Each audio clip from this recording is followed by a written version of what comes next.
बहुत अच्छा तरीका होता है आपको ये बताने का कि हाँ आप किसका जीवन परिचय कर रहे हैं। पर क्या आएगा, आपका प्रश्न संख्या आएगा। राजेंद्र प्रसाद जी का दिया है, रामचंद्र शुक्ल का दिया है या जयशंकर प्रसाद जी का दिया है। इतना तो एटलीस्ट आप बताइए, जिससे क्या होगा ना कि एग्जामिनर को एक ओवरव्यू मिल जाएगा कि बच्चे को इतनी चीजें तो पता ही है। वहाँ 10-15 कलर के पेन मत यूज करना, ये तो आपको भी अच्छे से पता है। अब आप जितनी रचनाओं को अलग अलग लिख सकते हैं वो भी बहुत अच्छा है कि आधा पन्ना बच गया है बच्चे का।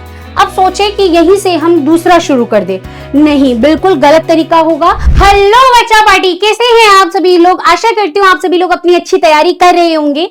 तो चलिए आज एक महत्वपूर्ण जो विषय है जिस पर आप सबसे ज्यादा चर्चा कर रहे हैं कि एग्जाम में एक अच्छा जीवन परिचय लिखने का क्या सही तरीका होता है, क्या सही फॉर्मेट होता है, कितने नंबर हम उसमें अच्छे से सिक्योर कर पाएंगे। तो आपको पता है बेटा कि यहाँ पर कुल आप कितने अंक सिक्योर कर पाएंगे? 10 भैया, 5 नहीं 10, यानी 2 जीवन परिचय आएंगे, एक गद्य आधारित एक पद्य आधारित होता है ना। तो उस पर हमें 2 क्या करने हैं, जीवन परिचय करने हैं। तो चलिए हम चर्चा करते हैं कि एक जीवन परिचय कैसे लिखा जाता है। ये एक हमारे स्टूडेंट का कॉपी है और उसी के अकॉर्डिंग हम देखते हैं कि जीवन परिचय कैसे लिखना है। तो सबसे अच्छा तरीका क्या होता है, देखो हम 2 विषयों पर बात करेंगे। सबसे पहले तो आपने यहाँ पर क्या रखा, प्रश्न संख्या। यहाँ पर सबसे पहले आपको प्रश्न संख्या रखनी होगी। वो आई थिंक मुझे लग रहा है क्रॉप होने के चक्कर में चला गया। यहाँ देखिए सबसे महत्वपूर्ण चीज क्या है बेटा, यहाँ पर क्या आएगा, आपका प्रश्न संख्या आएगा। आपको वो जरूर रखना है, ठीक है। प्रश्न संख्या कौन सा है, यानी जैसे मान लीजिए प्रश्न संख्या 6 है, 6 का आप कौन सा बता रहे हैं। पहला मान लीजिए 3 देते हैं, है ना, 3 जीवन परिचय दिया जाता है। मान लीजिए आपको वहां पर राजेंद्र प्रसाद जी का दिया है, रामचंद्र शुक्ल का दिया है या जयशंकर प्रसाद जी का दिया है।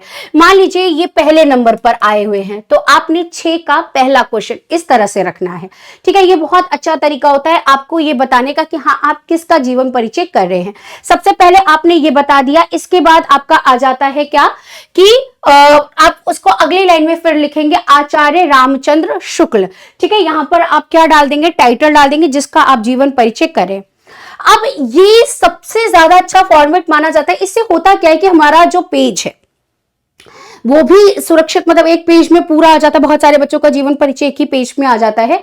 और अगर आप इसको बीच में रखते हैं तो भी ठीक है, कोई दिक्कत नहीं है, लेकिन ज्यादा बेहतर ये तरीका होता है तो आप इसको रखते हैं तो ज्यादा अच्छा है। संक्षिप्त परिचय रखिए, ठीक है। अब यहीं पर हमारा पूरा नंबर निर्धारित करता है। अगर आपने यहां पर आपने नंबर सही से लिख दिए तो आपके सारे नंबर यहां पर पक्के हो जाते हैं। तो सबसे पहले आप उनका नाम बता देंगे, फिर जन्म कब हुआ ये बता देंगे, फिर जन्म स्थान बता देंगे, फिर पिताजी का नाम, उनकी शिक्षा क्या रही है, उनका पेशा यानी जीविका उनकी क्या रही थी, फिर उनका मृत्यु कब हुई और उनकी रचनाएं। अगर आपने ये शॉर्ट में बता दिया, उनकी शैली, कुछ बच्चे शैली भी बता पाते हैं, लेकिन इतना भी आपने बता दिया, ठीक है। कुछ बच्चे सिर्फ जन्म स्थान और क्या बोलते हैं मृत्यु बता देते हैं और रचनाएं बताकर काफी करते हैं। तो इतना तो एटलीस्ट आप बताइए, जिससे क्या होगा ना कि एग्जामिनर को एक ओवरव्यू मिल जाएगा कि बच्चे को इतनी चीजें तो पता ही है। वो शॉर्ट समरी में आपको जांच लेगा। यहां पर सही तो फिर आप यहां पर जो लिख रहे हैं उसको पता है कि आप सही ही लिखेंगे। तो ये आपका बहुत अच्छा तरीका होता है। इसको यहां पर आप अच्छे से मेंशन करिए और फिर आगे आप रखिए। फिर आपने लिखा जीवन परिचय। प्रसिद्ध आलोचक, निबंधकार एवं साहित्यकार, इतिहास आचार्य रामचंद्र शुक्ल का जन्म सन 1884 ईस्वी में बस्ती जिले के अगुना नामक गांव में हुआ था। इनके पिताजी का नाम पंडित चंद्रबली शुक्ल था। अब देखो यहाँ पर मैं जो भी बच्चा है उसने क्या करा है कि जो मेन पॉइंट्स हैं उसको ब्लैक पेन से उसने क्या करा, हाईलाइट करा है। तो आप वहां 10-15 कलर के पेन मत यूज करना, ये तो आपको भी अच्छे से पता है। आपको बॉल जो भी ब्लैक पेन है और ब्लू पेन, इन्हीं का ही इस्तेमाल करना है। तो आप क्या करेंगे, ब्लैक पेन से जो मेन पॉइंट्स हैं या आपको लगता है कि ये जैसे उनका नाम हो गया या स्थान हो गया या उनके पिताजी का नाम हो गया, उनका पेशा हो गया, उसको आप क्या कर सकते हैं, ब्लैक में लिख सकते हैं, ठीक है। ये बता दिया। फिर उन शुक्ल जी ने मिर्जापुर से न्यायालय में उन्होंने नौकरी कहाँ करी, उनको किन विषयों का ज्ञान था, उनको कौन सी भाषाएं पता थी, ये सारी चीजें बताते हुए अंतिम में आप उनका क्या बताएंगे, मृत्यु बताएंगे कब हुआ, और फिर प्रमुख रचनाएं। अब आप जितनी रचनाओं को अलग अलग लिख सकते हैं वो भी बहुत अच्छा है। अगर कुछ ही पता है आप वो भी लिख दीजिए, चलेगा, ठीक है। आलोचना, आपको पता है एक अच्छे आलोचक थे, तो आप वो लिख सकते हैं। रस मीमांसा, त्रिवेणी, निबंध संग्रह, ठीक है, उनका रहा है। इतिहास रहा है। तो आप इस तरह से जब लिख देंगे तो यहां पर आपको 5 नंबर पूरे पक्के मिल जाएंगे। ये कोई दो राह नहीं है, बिल्कुल सही तरीका है लिखने का। ठीक है, ये इस तरह से अगर आप अपना जीवन परिचय लिख कर आ रहे हैं, आपके 5 नंबर कहीं नहीं गए। इसके बाद आ जाता है आपका, इसी तरीके से आपका क्या आ जाएगा, पद्य का। अब देखो यहां पर जैसे ये लिखा हुआ है, प्रश्नोत्तर संख्या 6, ख का तीसरा वाला किया है। ठीक है, तो ये रख दिया आपने। फिर जिसका भी आप लिख रहे हैं, महादेवी वर्मा का लिख रहे हैं तो आपने उनको लिखा। ठीक है, फिर उनका संक्षिप्त परिचय दे दिया यहां पर आपने, नाम, जन्म, जन्म स्थान, पिता का नाम, शिक्षा, मृत्यु और रचनाएं। रचनाएं यामा, दीप शिखा, निहार, मेरा परिवार, जो भी जितनी भी आपको रचनाएं याद है, शॉर्ट में आप वहां पर थोड़ी बहुत रचनाएं लिख दीजिए। इससे आपका बहुत अच्छा इंपैक्ट पड़ेगा एग्जामिनर पर, बहुत अच्छा प्रभाव पड़ेगा। एग्जामिनर को ये ज्ञात हो जाएगा कि जो बच्चा इस पेपर को लिख रहा है उसको ज्ञान है विषय का। ठीक है, तो ये लिखने के बाद अब इसी को आप थोड़ा सा डिटेल में बना बना कर लिख दीजिएगा कि भाई जीवन परिचय, कहां कहां उनका जन्म हुआ, किस जगह हुआ, उनके पिताजी का नाम क्या था, उन्होंने पढ़ाई कहां से करी, कैसे करी, उनको किस से जो है प्रेरणा मिली थी लिखने की, वो बता दिया। फिर उन्होंने कैसे संघर्ष करा वो बताया, और फिर उनकी रचनाएं।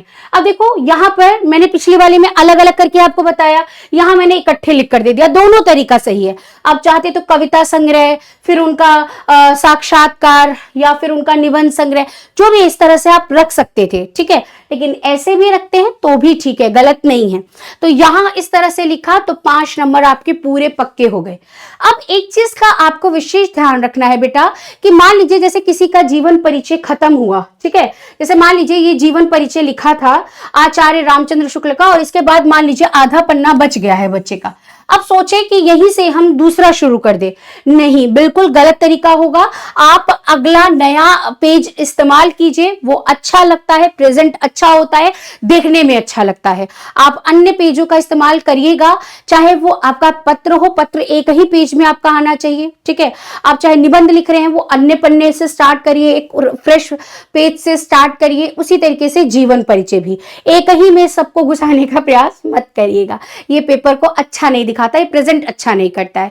जितना अच्छा प्रेजेंट करेंगे, जितनी अच्छी आपकी राइटिंग होगी, जितने अच्छे आपके शब्द होंगे, जितने अच्छे आपके विराम चिन्हों का प्रयोग होगा, उतने अच्छे मार्क्स आपके होंगे। ठीक है, तो बताए जो जीवन परिचय का मूल जो नंबर मिलने होते हैं ना, वो यहीं से मिल जाते हैं। अगर आपका ये फॉर्मेट अच्छा है, आपने यहां अच्छे से लिख दिया, तो यहां पर आपको नंबर मिलना निश्चित है। ठीक है, ये सही तरीका होता है, इस तरह से आप लिख सकते हैं। मान लीजिए उसने जीवन परिचय, अधिकतर जीवन परिचय ही आता है। ठीक है, मान लीजिए उसने कहा कि उनकी साहित्यिक विशेषताएं बताइए। ठीक है, मान लीजिए कि उसने कहा जीवन परिचय बताते हुए साहित्यिक विशेषताएं बताइए, तो आप जीवन परिचय को थोड़ा छोटा करके, जैसे यहां से आप एक पेज में उनका जीवन परिचय बताए और दूसरे में ही या उसी पेज के ही टाइटल में आप लिख सकते हैं साहित्यिक विशेषताएं। और साहित्यिक विशेषताएं उनकी जो भी रही है, उनकी भाषा कैसी हो, उन्होंने कैसी, उनकी भाषा कैसी रही है, उन्होंने किस शैली का प्रयोग करा है, वो सारी चीजें आप वहां पर लिख सकते हैं। तो वो उनकी साहित्यिक विशेषताएं हो जाएगी। फिर उनकी कृतियां बता दी। तो इस तरह से एक लिखने का फॉर्मेट होता है।